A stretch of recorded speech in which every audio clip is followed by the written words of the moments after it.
Sebelum menonton, jangan lupa like, subscribe, dan tekan tombol lonceng. Selamat menyaksikan.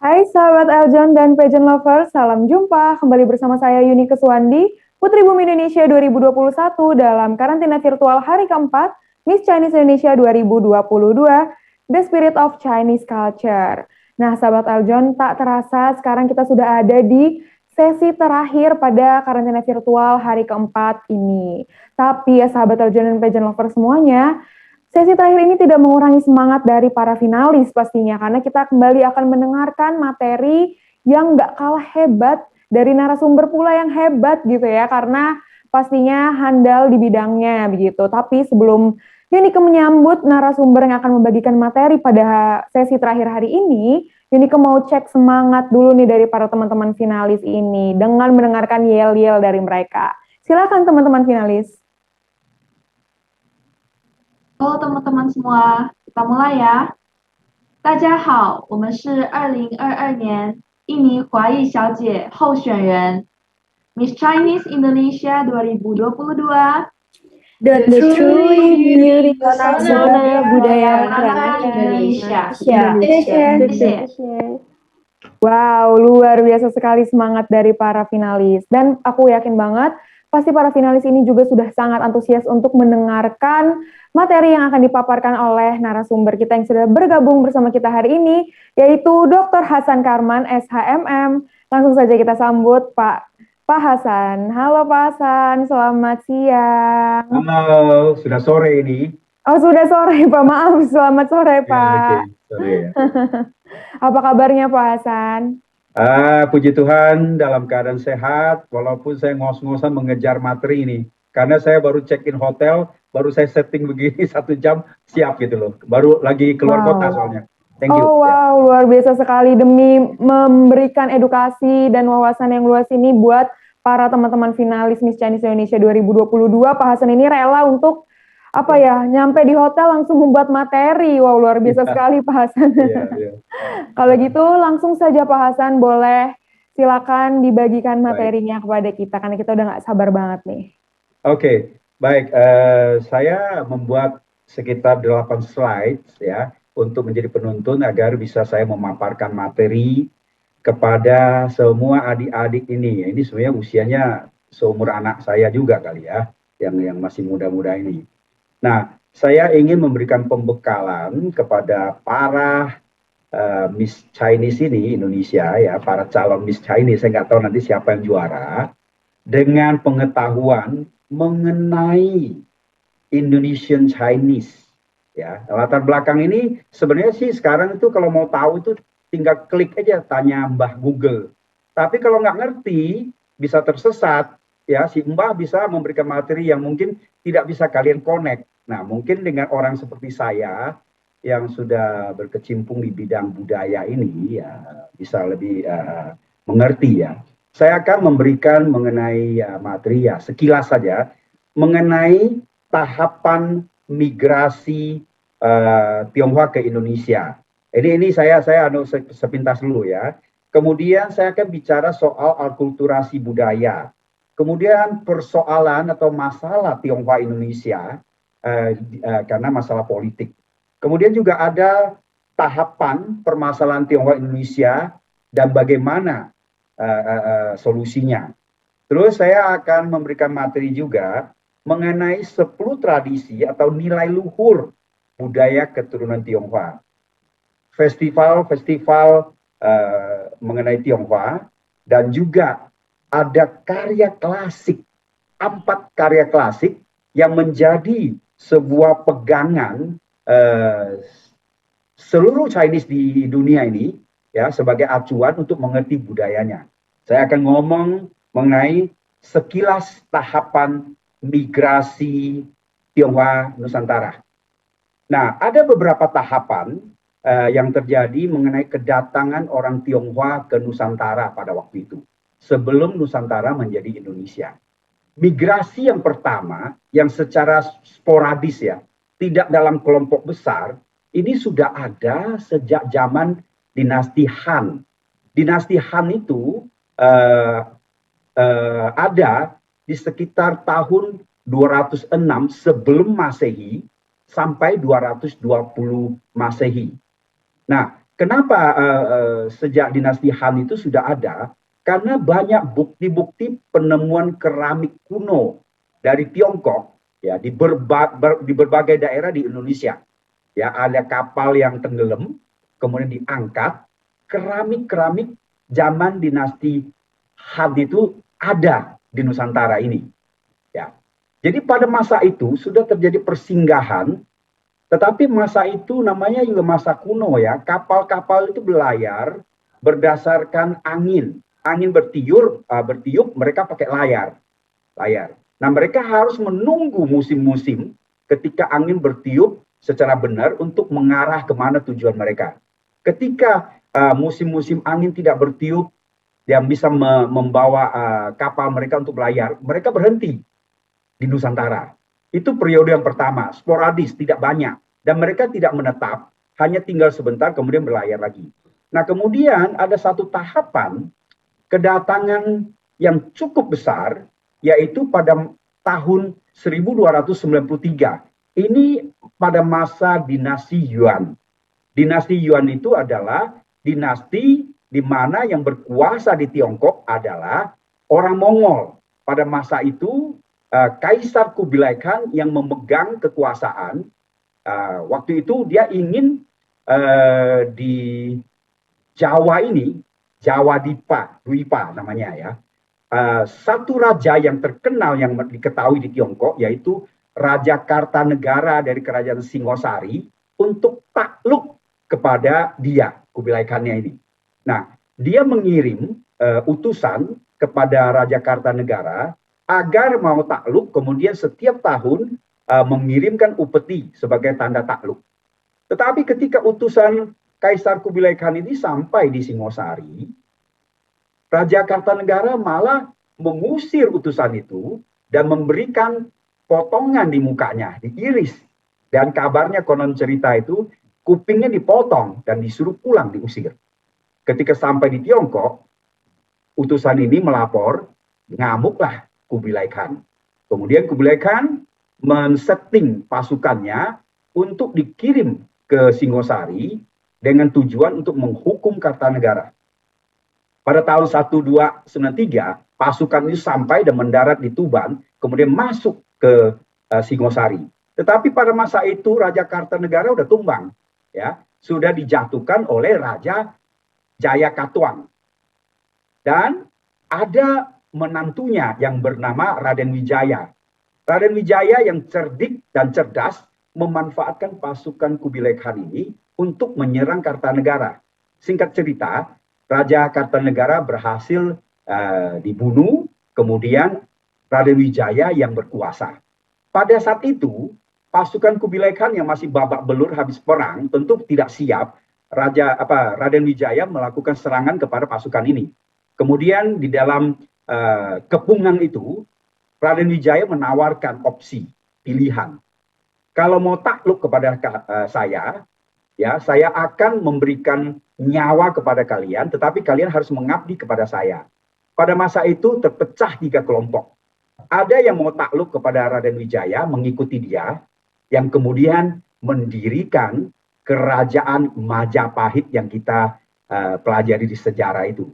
Kerajaan Majapahit menjadi sebuah kerajaan sangat besar dengan mahapatihnya Gajah Mada yang kita kenal. Nah, sebagian memilih untuk takluk dan mengabdi kepada Raden Wijaya. Akhirnya pasukan ini perpaduan antara orang Han dengan orang Mongol, kemudian tinggal di Jawa Timur dan menyebar. Itu satu. Kemudian sebagian lagi yang memilih pulang ke Tiongkok dengan risiko akan mendapat hukuman dari Kaisar Kubilai Khan. Mereka pulang. Kelompok yang ketiga yang disersi. Mereka kabur dan tidak mau pulang ke negerinya. juga tidak mau bergabung dengan Raden Wijaya. Inilah yang juga menyebar dan konon kabarnya banyak menyebar di daerah Kalimantan Barat dan daerah sekitarnya.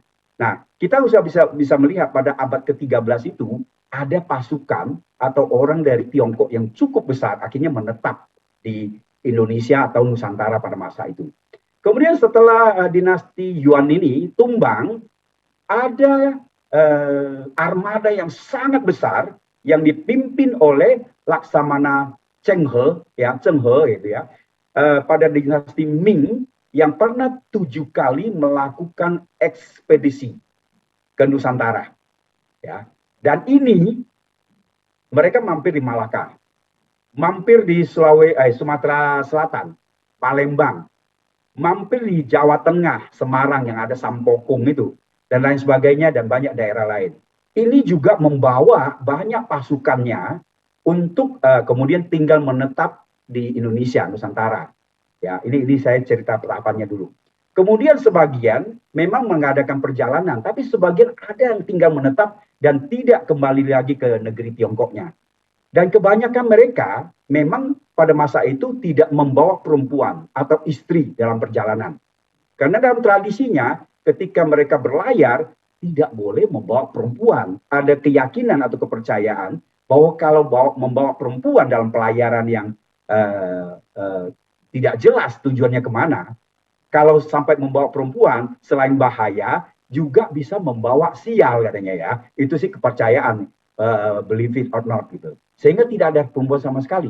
Dan mereka ketika menetap di Nusantara, akhirnya lama-kelamaan menikah atau kawin dengan perempuan lokal. Terjadi kawin campuran. Oke, itu sudah yang Laksamana Cheng Ho punya. Kemudian terjadi pula migrasi zaman modern karena mereka mencari kehidupan yang lebih baik.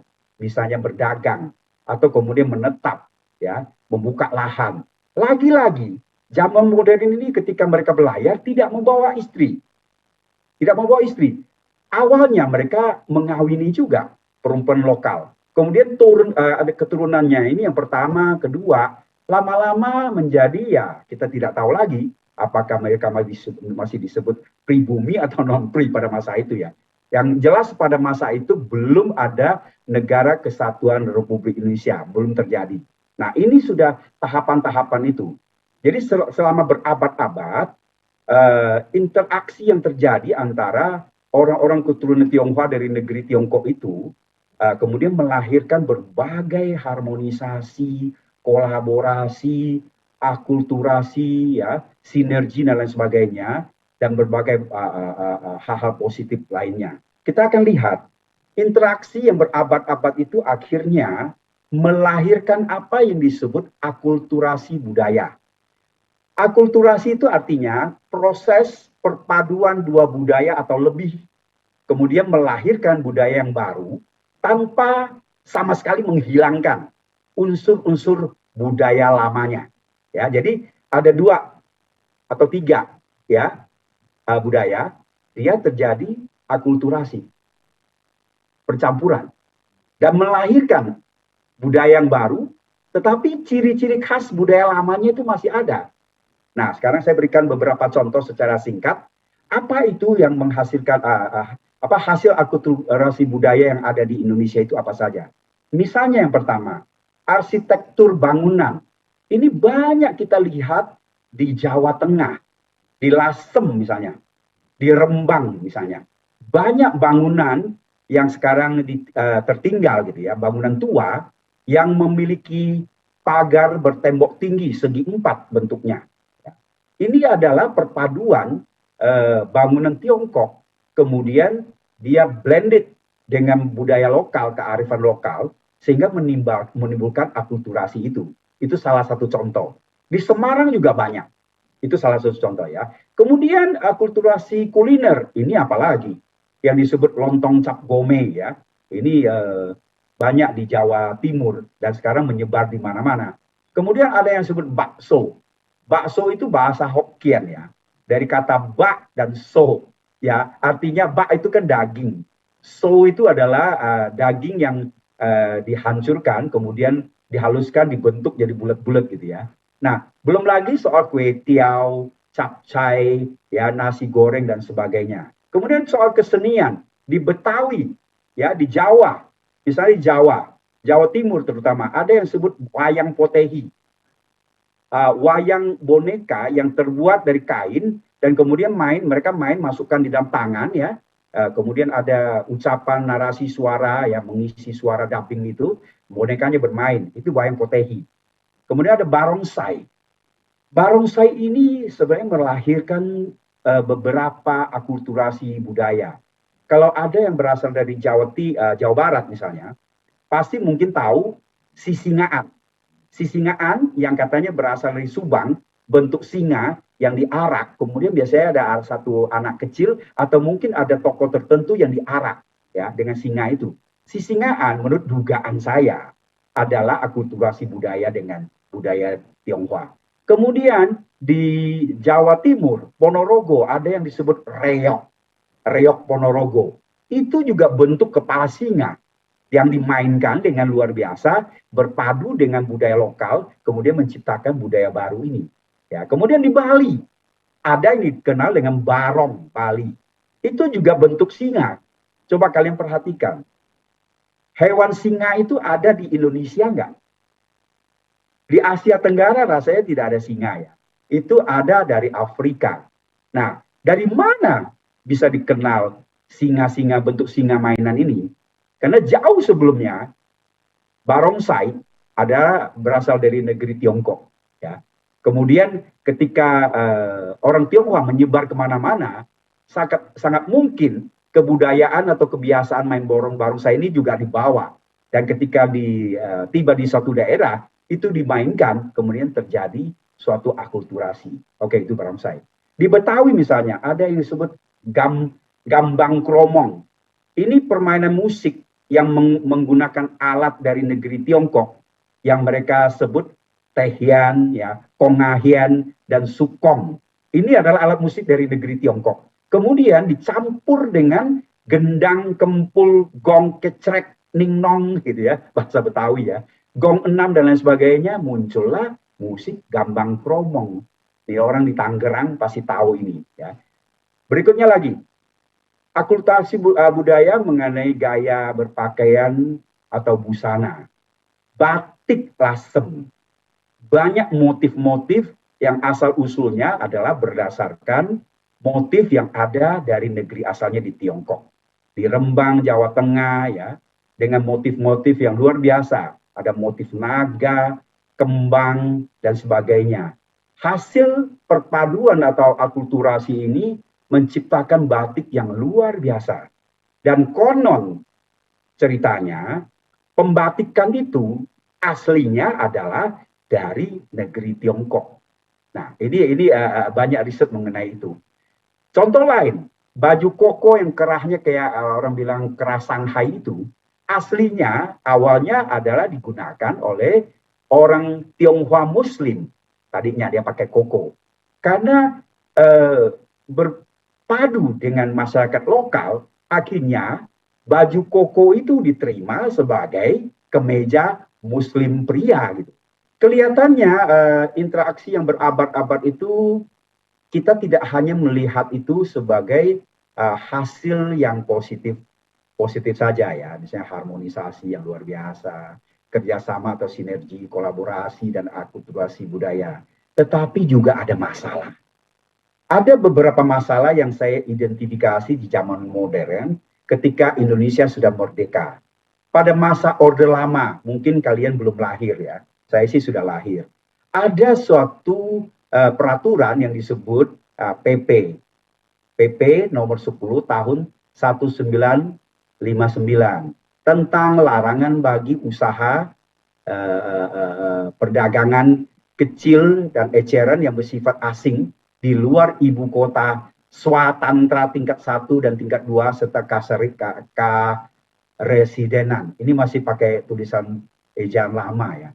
Artinya gini, ada peraturan yang dikeluarkan bahwa etnis Tionghoa yang tanda kutip warga negara asing untuk tinggal dan berdagang di daerah-daerah di bawah ibu kota setingkat kabupaten. misalnya kecamatan, kelurahan, desa, itu nggak boleh. Mereka hanya boleh di ibu kota kabupaten berdagang. Tetapi dalam prakteknya, kan sudah banyak orang Tionghoa yang menjadi Indonesia, warga negara Indonesia. Tanpa pandang bulu, itu juga kena dampaknya pada masa itu. Jadi seolah-olah terjadi, walaupun kelihatannya itu ada niat positif gitu ya, untuk mencegah hal-hal yang negatif, tetapi dalam prakteknya malah tercipta diskriminasi. Kemudian pada masa Orde Lama juga banyak hal-hal yang terjadi praktek pejabat-pejabat daerah yang melakukan diskriminasi ini. Ini pada masa Orde Lama. Kemudian setelah Orde Lama ini kan di bawah pemerintahan presiden yang pertama ya, Soekarno atau Bung Karno. Kemudian pada masa pergantian Bung Karno atau Soekarno ini diganti oleh Presiden Soeharto ketika itu, yang kita sebut Orde Baru, ada juga muncul peraturan yang disebut Inpres, Instruksi Presiden nomor 14 tahun 1967 mengenai agama, kepercayaan, dan tradisi adat istiadat Cina. Nah, Inpres ini intinya adalah melarang praktek agama dan kepercayaan serta adat istiadat Tionghoa di depan umum. Mereka hanya boleh mempraktekkan tradisi mereka, budaya mereka, kepercayaan mereka di tempat tertutup, di lingkungan tertutup, atau di keluarga. Ketika dia tampilkan di luar lingkungan tertutup itu, ada kemungkinan bisa berurusan dengan aparat hukum. Nah, itu pada masa ini. Kita melihat ini adalah praktek diskriminasi. Kemudian proses waktu berjalan, Orde Baru tumbang pada tahun 1998. Terjadilah reformasi. Pada masa reformasi yang penuh dengan gejolak, konflik ya, 1998 kita semua tahu terjadi tragedi Mei 98 ya, yang sampai saat ini juga masih menjadi luka dan masa gelap Indonesia. Nah, tetapi perjuangan akhirnya muncul dari hasil reformasi itu. Pada tahun 2006 dihasilkan Undang-Undang Nomor 12 tentang kewarganegaraan. Nah, undang-undang ini menghapuskan kewajiban keturunan Tionghoa untuk membuat SBKRI. Ya. SBKRI itu adalah surat keterangan bahwa etnis keturunan Tionghoa itu adalah warga negara Indonesia gitu. Jadi setiap keturunan Tionghoa harus mempunyai SBKRI baru diakui sebagai warga negara Indonesia. Walaupun dia sudah lahir mungkin keturunan ke-5, ke-6, ke-7. Tetapi kalau dia tidak ada SBKRI bisa ditanya, kamu warga negara apa? Nah, masa itu berlaku seperti itu. Nah, kemudian juga muncul lagi pada masa reformasi itu ada apa yang disebut Undang-Undang Nomor 40 tahun 2008. Ini tentang penghapuskan diskriminasi antar etnis. Jadi sudah tidak boleh lagi ada diskriminasi. Nah, tahapan masalah Tionghoa Indonesia ini kita lihat sebagai suatu hal yang positif menuju NKRI yang seutuhnya. Sehingga etnis Tionghoa yang sudah menjadi warga negara Indonesia bisa diterima seutuhnya sebagai bangsa Indonesia yang tak terpisahkan. Setelah masa reformasi, ya dimulai ketika Ibu Megawati, ya presiden yang berikutnya itu mencoba menetapkan Imlek sebagai hari besar nasional, tanggal merah ya, libur nasional. Sebelumnya Gus Dur menetapkan Imlek sebagai hari raya fakultatif. Jadi siapa saja yang mau merayakan boleh libur. Yang tidak merayakan silakan untuk tetap bekerja pada masa itu. Dan sampai saat ini hari raya Imlek itu ditetapkan oleh negara atau pemerintah sebagai hari libur nasional. Nah, berikutnya lagi saya ingin paparkan kepada adik-adik yang nanti akan menjadi duta-duta budaya Tionghoa Indonesia untuk memahami ada banyak tradisi sebenarnya. Ada banyak nilai-nilai luhur dalam budaya keturunan Tionghoa ini.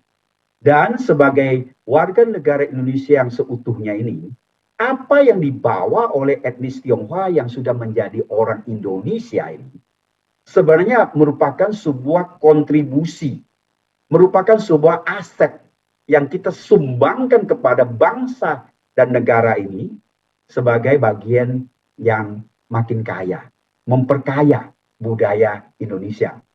Nah, saya coba identifikasi ada sekitar 10 tradisi atau nilai luhur budaya keturunan Tionghoa.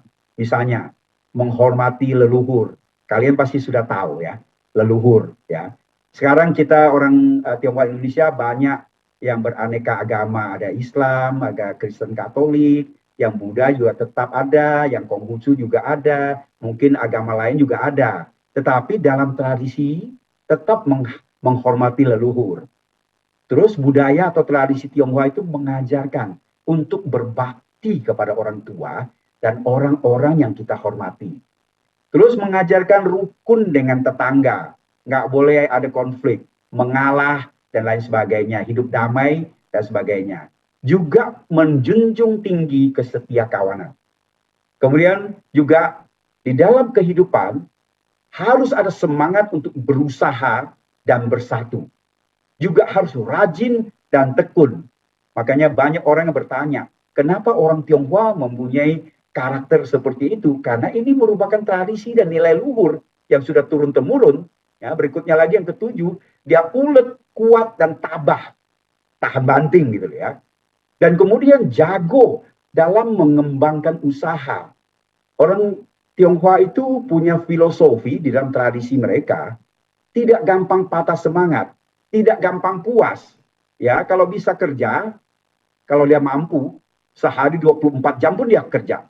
Tapi tidak mungkin kan, manusia itu tetap harus istirahat kan.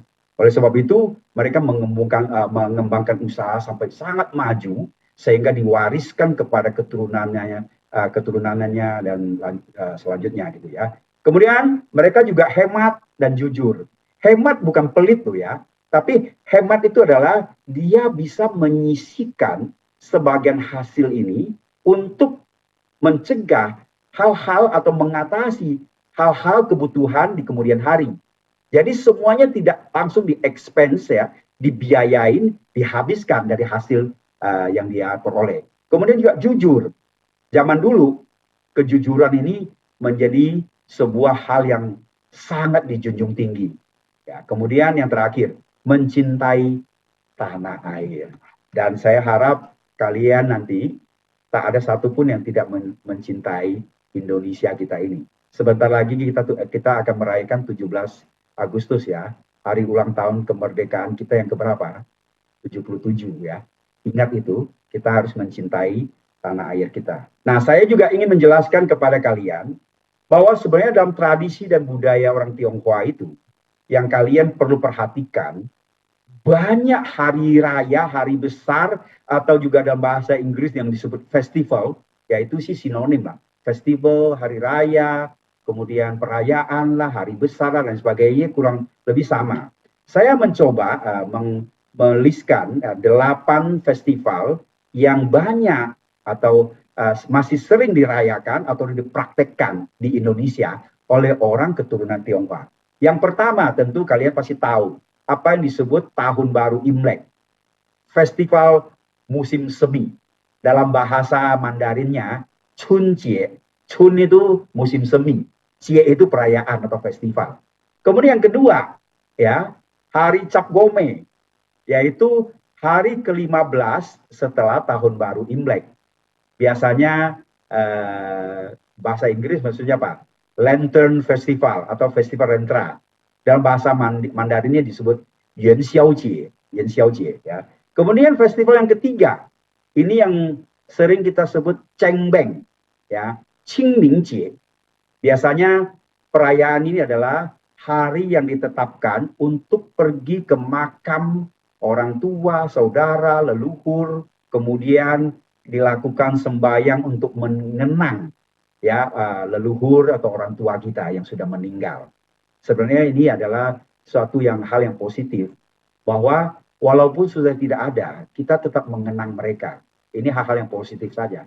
Dan sebenarnya saya mengatakan ini tidak ada kaitan soal suatu kepercayaan atau agama.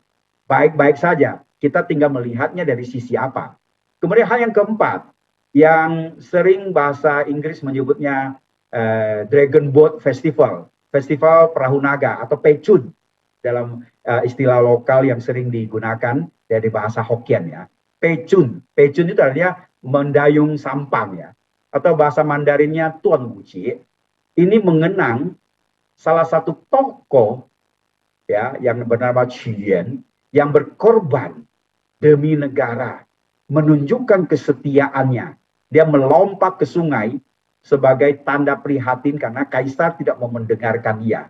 Kemudian rakyat pada masa itu melihat kesetiaan Qu Yuan ini. Mereka takut jenazah Qu Yuan yang melompat ke sungai itu dimakan oleh binatang sungai. Kemudian mereka melakukan tetabuhan sambil naik perahu keliling sungai untuk mencari jenazahnya yang tidak ketemu, sambil melemparkan nasi bungkusan makanan yang kemudian berwujud menjadi bakcang, makan bakcang gitu ya. Kemudian juga ada lomba perahu naga sebagai representasi dari waktu itu mereka mencari jenazah Qu Yuan yang tidak ketemu itu. Itu Tuan Wuji sebutannya. Kemudian ada yang disebut Double Seven Day, ya Qixi. Ya, ini sebenarnya semacam ini apa? Valentine Day-nya orang Chinese. Saya mungkin tidak berpanjang untuk mencerita kisah ini. Silakan kalian cari ya. Ini sangat romantis kisahnya. Ya, ini Chinese Valentine Day. Kemudian festival kue bulan, kalian pasti tahu, ya, Mooncake Festival yang disebut Zhongqiujie, makan kue bulan. Kemudian festival Tongji ya. Ini festival di mana kita makan ronde. Ronde apa onde saya nggak tahu, yang bulat-bulat itu, yang dengan kuah yang manis. Kadang-kadang di dalam ada isi gula dan ada isi kacang dan sebagainya. Ini festival itu. Ini adalah suatu perayaan di mana orang keturunan Tionghoa dari negeri asal pada saat musim paling dingin, mencapai titik yang paling dingin, kumpul keluarga dengan perapian yang hangat, mereka menikmati bentuk makanan yang manis, ya, mencerminkan harapan untuk hidup manis. Kemudian bulatnya itu sebagai kebersamaan, ya, kekompakan keluarga dan lain sebagainya. Yang terakhir, ini sekarang hari ini ya, hari ini atau kemarin ya, perayaan Hungry Ghost Festival. Serem ini.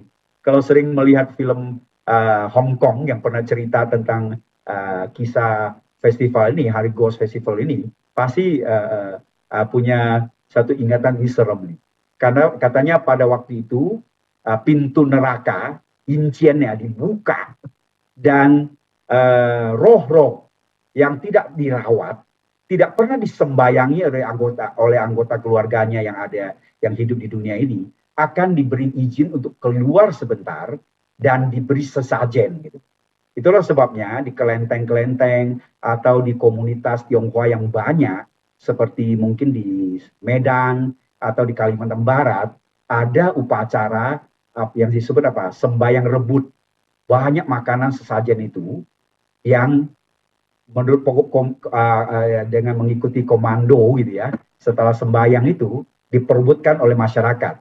Ya, sebenarnya itu ada simbolis ya. Ini Chung Yuan Jie baru saja dilakukan ya, kemarin apa harinya? Rasanya memang hari ini ya. Oke, lanjut lagi next, hampir habis. Nah, adik-adik, saya ingin memberikan satu informasi dan penekanan juga.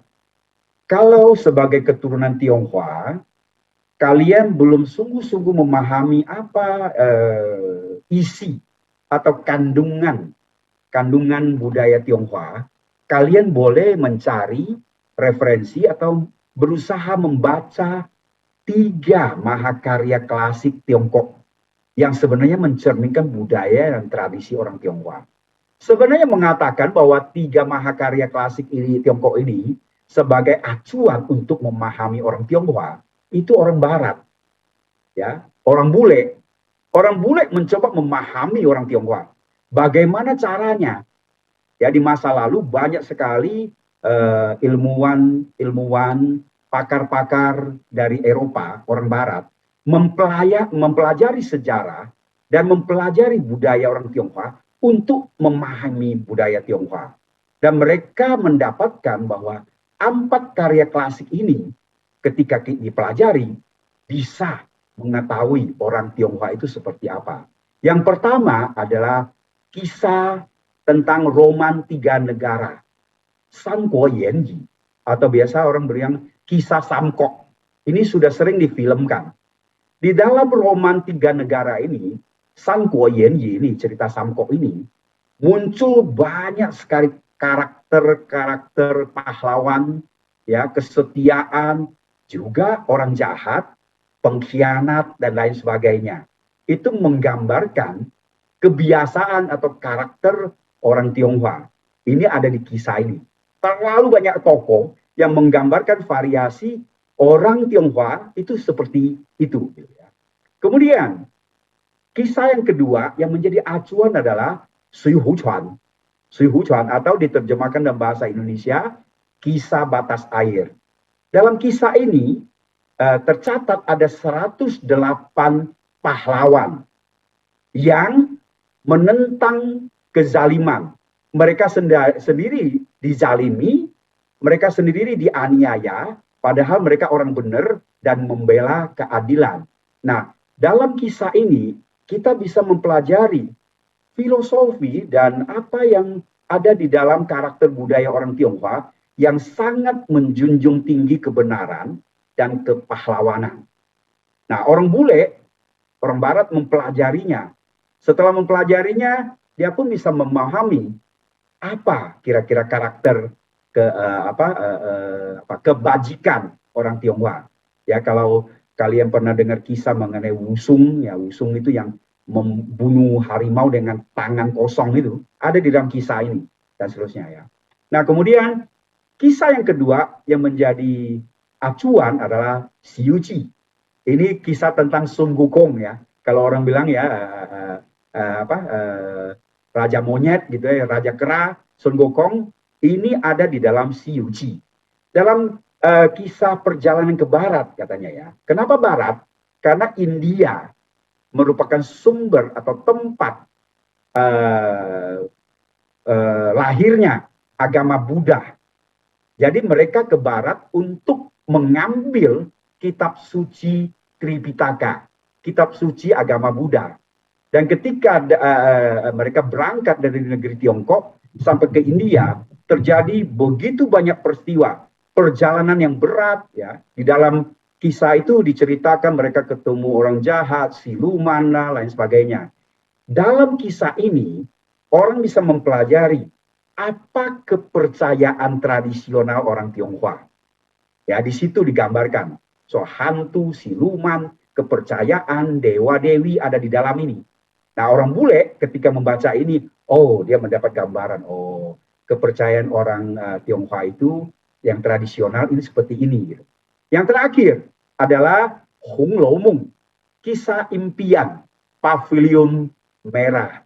Saya ingat waktu kecil saya pernah melihat film yang dari kisah ini yang difilmkan oleh Shaw Brothers, film Hong Kong ya.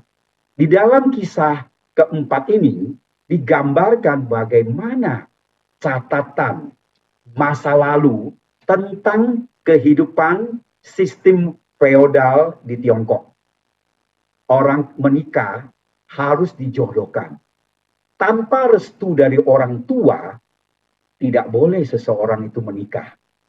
Terus bagaimana seorang rakyat kecil, rakyat jelata, yang bukan bangsawan, hubungannya dengan feodal dan lain sebagainya. Ini adalah masa lalu. Ketika memahami masa lalu, kita paham budaya orang Tionghoa di zaman dahulu adalah sistemnya feodal sebelum ada demokrasi. Nah, ini sangat bagus ya. Tentu di antara 4 kisah ini masih banyak tulisan-tulisan yang bisa mengajarkan mengenai budaya atau tradisi orang Tionghoa. Tetapi 4 mahakarya klasik ini diakui sebagai referensi untuk memahami orang Tionghoa. Dan saya juga rekomendasikan kalian mempelajari ini. Kenapa? Ya, kalian kan masih muda. Ketika Anda mungkin mewakili sebagai bangsa Indonesia keluar atau sebagai duta di dalam negeri, di luar negeri lah, ya, bercerita minimal sudah ada bekal bahwa kalian mengetahui karakter yang kalian wakili, yaitu Miss Chinese.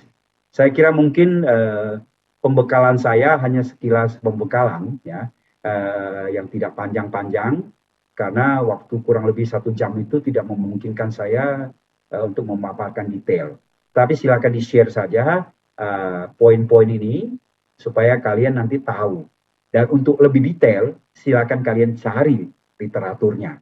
Tetapi ketika kalian sudah menguasai ya sekitar 8 slide ini, saya yakin kalian itu sudah siap menjadi duta budaya Tionghoa Indonesia, baik di Indonesia maupun ke luar negeri.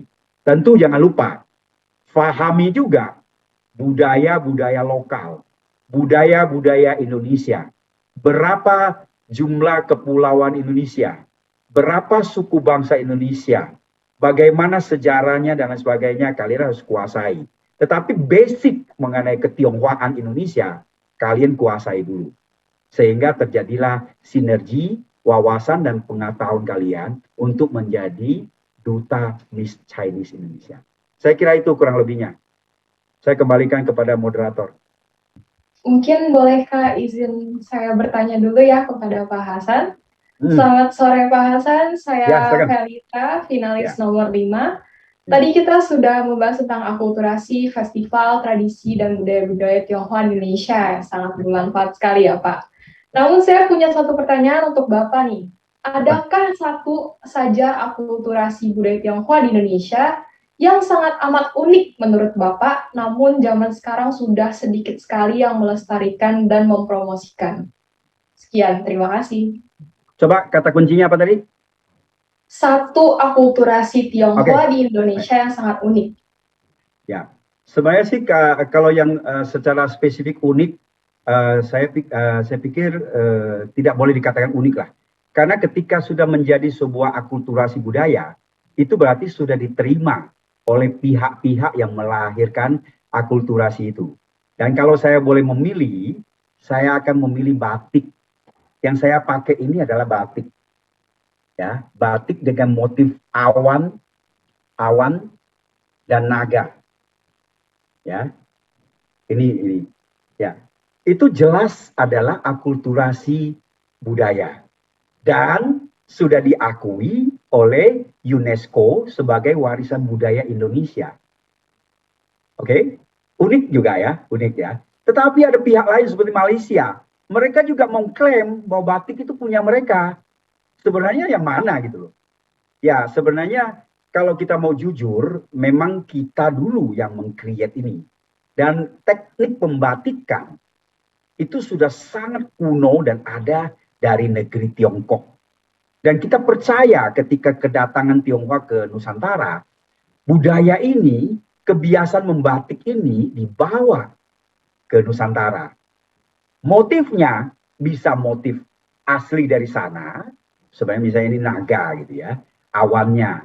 Kalau kita lihat batik Cirebon, banyak sekali yang motif awan dan apa ya, awan itu namanya megamendung ya, itu ya yang Cirebon. Itu sudah merupakan akulturasi yang sangat unik dan sudah diterima sebagai bagian dari daerah itu. Belum lagi kita sebut batik-batik dari pulau lain, provinsi lain, kabupaten lain. Dan saya pikir kita harus bangga batik yang merupakan hasil akulturasi budaya ini sudah menjadi atau dianggap diterima bukan hanya oleh bangsa Indonesia, tapi internasional mengakuinya. Jangan sampai ini lepas dan diakui oleh pihak lain yang sebenarnya hanya mencontoh atau mengklaim gitu ya. Memang bangsa Indonesia banyak merantau keluar juga. Di Malaysia kan banyak orang Indonesia. Mungkin dia bawa batik itu ke sana. Kemudian Malaysia melihat peluang untuk mengklaim kalau kita kalah satu langkah saja, jangan-jangan batik ini menjadi milik orang Malaysia. Jadi kalau tanya mana akulturasi yang agak unik ya, saya mungkin memilih batik saja. karena ini gampang kita lihat dan ada di mana-mana. Sampai dulu Nelson Mandela, ya, saking jatuh cintanya dengan batik, setiap saat dia tampil, itu ya Presiden Afrika Selatan yang sudah meninggal, yang luar biasa, dia selalu mengenakan pakaian batik Indonesia. Saya kira itu mungkin Felita. Baik, terima kasih sekali ya Pak Hasan. Ya. Baik, terima kasih Pak Hasan atas materi dan jawabannya. Sama-sama. Nanti jika teman-teman finalis masih ada yang ingin bertanya atau langsung bisa dikontak Pak Hasannya atau nanti juga bisa mencari dari literatur-literatur yang tersedia pastinya. Karena sayang sekali waktu kita sudah habis nih teman-teman.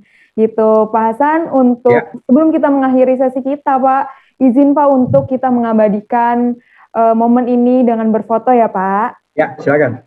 Oke, teman-teman yuk kita mau berfoto bersama. Kita foto 1, 2, 3. Sekali lagi 1, 2, 3. Oke, baik. Terima kasih Pak Hasan sekali lagi. Terima kasih, sama-sama ya. Semoga bermanfaat ya. Pasti bermanfaat, Pak. Menambah sampai wawasan nanti kita semua. Ya. Wow, sampai ketemu, Pak. Oke, stay safe, stay healthy, Pak. Thank you. Nah, sahabat Eljon dan pageant lovers dimanapun Anda berada, sesi tadi sekalian menutup sesi karantina virtual hari keempat Miss Chinese Indonesia 2022 kita hari ini. Tapi sahabat Eljon dan pageant lovers, jangan sedih karena besok kita akan kembali di jam yang sama, jam 9 waktu Indonesia bagian Barat, hanya di Eljon TV. Masih bersama saya, Yuni Keswandi, Putri Bumi Indonesia 2021. Saya pamit undur diri, mohon maaf bila ada kesalahan. Sampai jumpa sahabat Eljon.